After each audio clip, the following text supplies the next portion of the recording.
નમસ્કાર વિદ્યાર્થી મિત્રો, આજે આપણે જોવાના છે જ્ઞાન સાધના સ્કોલરશિપ એક્ઝામ જે ધોરણ 8 માટે લેવાની હતી તેના આપણે ઇંગ્લિશના પ્રશ્નો સોલ્વ કરવાના છીએ.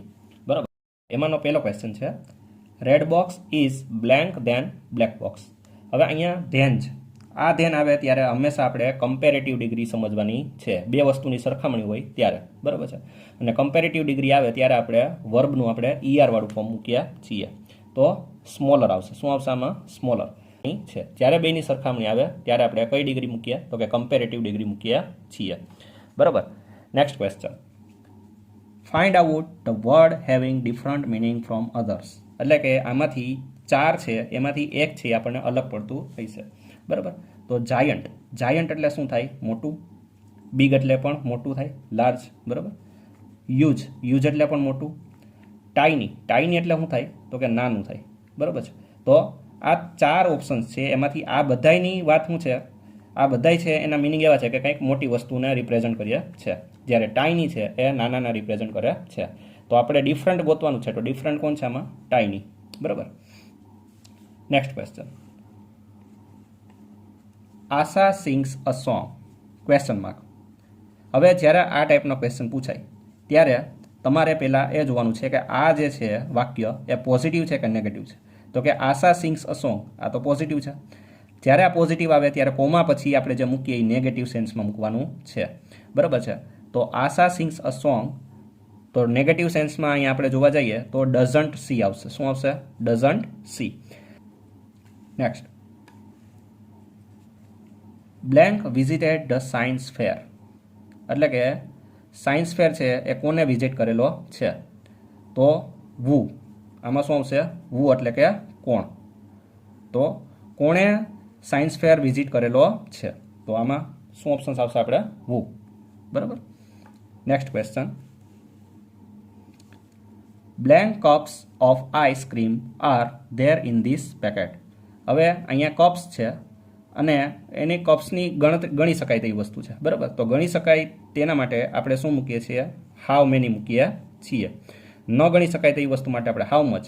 બરાબર. તો આપણે તો અહીંયા કપ છે, તો કપ આપણે ગણી શકાય છે, તે માટે આપણે શું મૂકશું? અહીંયા હાઉ મેની મૂકશું. ક્લિયર?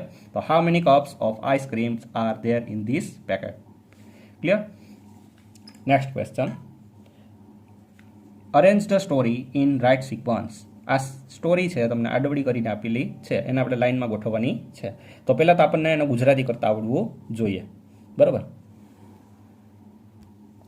ચાલો, તો મેં તમને અહીંયા ગુજરાતી લખી દીધું છે જેથી કરીને આપણને ગોઠવવામાં આસાની રહે. બરાબર.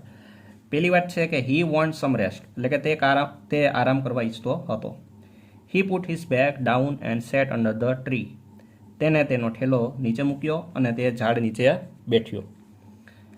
અ cap seller sells many caps during the day. ટોપીવાળો આખા દિવસ દરમિયાન ઘણી બધી ટોપીઓ વેચતો હતો. ચોથો sentence, he is tired and thirsty. તે ખૂબ થાકેલો અને તરસ્યો હતો. બરાબર. હવે અહીંયા આપણે સિક્વન્સ છે, સિક્વન્સમાં આપણે ગોઠવવાનું છે. આ 4 વાક્યને આપણે સિક્વન્સમાં ગોઠવવાના છે. ઓકે. તો જો આપણે પહેલાં અહીંયા ગુજરાતીમાં તમને સમજાવું કે ટોપીવાળો છે આખા દિવસમાં ઘણી બધી ટોપીઓ વેચતો હતો. બરાબર. એટલે પહેલું સેન્ટેન્સ આપણું 3 નંબર થશે. એટલે આપણે 3 નંબરને પહેલો નંબર આપી દઈએ. બરાબર. પછી હવે શું કીધું એને? કે તે ખૂબ થાકેલો અને તરસ્યો હતો. બરાબર. તો તે આરામ કરવા ઈચ્છતો હતો અને તે ઝાડ નીચે બેઠો. તો પહેલાં તો થાય કોઈ છે. બરાબર છે. તો તે થાકેલો ને તરસ્યો હતો, એટલે આ આપણું સેકન્ડ સેન્ટેન્સ છે. હવે થાકેલો ને તરસ્યો હતો તો શું કરવા માંગતો હતો? તો કે તે આરામ કરવા ઈચ્છતો હતો. તે આરામ કરવા ઈચ્છતો હતો, ઇટ મીન્સ કે આપણું આ થર્ડ સેન્ટેન્સ થઈ જશે. અને આરામ કરવા ઈચ્છતો હતો તો તેને શું કર્યું એના માટે? તો એને ઠેલો નીચે મૂક્યો અને ઝાડ નીચે બેઠ્યો. બરાબર. તો આ રીતે આપણી સ્ટોરી થશે 3, 4, 1, 2. 3, 4, 1, 2. ક્યાં નંબર છે? 3, 4, 1, 2. Options D. 3, 4, 1, 2. બરાબર. તો આ રીતે આપણે સ્ટોરી ગોઠવવાની છે. ક્લિયર? નેક્સ્ટ ક્વેશ્ચન, સાચો સ્પેલિંગ શોધીને લખવાનો છે. એડવર્ટાઇઝમેન્ટ. સાચો સ્પેલિંગ શોધો. એડવર્ટાઇઝમેન્ટ. હવે અહીંયા કોઈ લોજિક તો છે નહીં. બરાબર છે. આપણી જેવી વોકેબ્યુલરી પાવર એ પ્રમાણે આપણે આન્સર આપી શકીએ. તો અહીંયા ઓપ્શન્સ આવશે પહેલો ADVERTISEMENT. એડવર્ટાઇઝમેન્ટ. બરાબર. Next question, Pinky, I am hungry. Mummy, can you give me some biscuit, બરાબર. હવે અહીંયા શું કીધેલું છે કે પિંકી એમ કહે છે એના મમ્મીને કે હું ખૂબ જ ભૂખી થઈ છું, can you give me some biscuit એટલે કે શું તમે મને થોડાક બિસ્કિટ આપશો, બરાબર.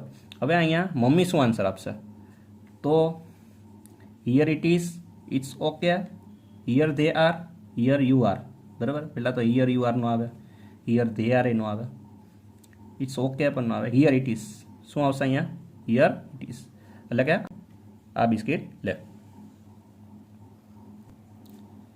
Next question, Mamta is clever girl blank she got the first prize in the quiz એટલે કે મમતા હોશિયાર છોકરી છે, પછી ખાલી જગ્યા she got the first prize in the quiz એટલે કે તે પહેલું ઇનામ એને મળેલું છે, પહેલા નંબર ઉપર ઇનામ એને મળેલું છે. તો ધેરફોર એટલે શું થશે, તેથી, બીકોઝ એટલે શું થશે, કારણ કે, બટ એટલે કે પણ, અને ઓર એટલે કે અથવા. હવે પહેલી વાત તો એ કે અથવા તો નહીં જ આવે, પણ ન આવી શકે. હવે ધેરફોર અને બીકોઝ ઉપરથી જોવા જાય તો મમતા હોશિયાર હતી તેથી તેને ફર્સ્ટ પ્રાઇઝ મળેલી છે. એવું તો નહીં આવે કે મમતા હોશિયાર છે કારણ કે તેને ફર્સ્ટ પ્રાઇઝ મળી. હોશિયાર છે એટલે ઇનામ મળ્યું, ઇનામ છે એટલે હોશિયાર છે એવું તો નથી. એટલે ધેરફોર આવશે. શું આવશે અહીંયા, ધેરફોર આવશે, બરાબર. ધેરફોર.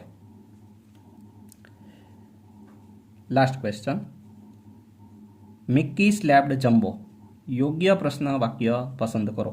હવે પહેલાં તો આપણે અહીંયા કાર્ડ પહેચાન્યા. મિક્કી સ્લેપ્ડ ઈડીવાળું ફોર્મ છે એટલે ભૂતકાળ છે સાદો, બરાબર. સાદો ભૂતકાળ હોય એનું ક્વેશ્ચન માર્ક બનાવવું હોય તો ડીડથી ચાલુ થાય, કેનાથી થાય, ડીડથી, બરાબર. એટલે ડીડ અહીંયા છે ને અહીંયા છે, ઇટ મીન્સ કે આ બે ઓપ્શન્સ આપણે કેન્સલ કરી નાખીએ. હવે અહીંયા જોવા જોઈએ તો વાય ડીડ મિક્કી સ્લેપ્ડ જમ્બો, અને અહીંયા લખેલું છે Y did Mickey slap jumbo. હવે ડીડ આરે હંમેશા, ડીડ સાથે હંમેશા વર્બનું ઓરિજિનલ ફોર્મ યુઝ થાય, બરાબર. તો સ્લેપ આવે, અહીંયા સ્લેપ્ડ આવશે નહીં, એટલે આ ઓપ્શન્સ પણ નીકળી જશે. ડીડ સાથે હંમેશા મૂળ રૂપ જ ઉપયોગ થાય. તો આપણો ઓપ્શન્સ આવશે C, why did Mickey slap Jumbo. Clear? તો આ હતા આપણા જ્ઞાન સાધનામાં પૂછાયેલા ઇંગ્લિશના પેપરનું સોલ્યુશન.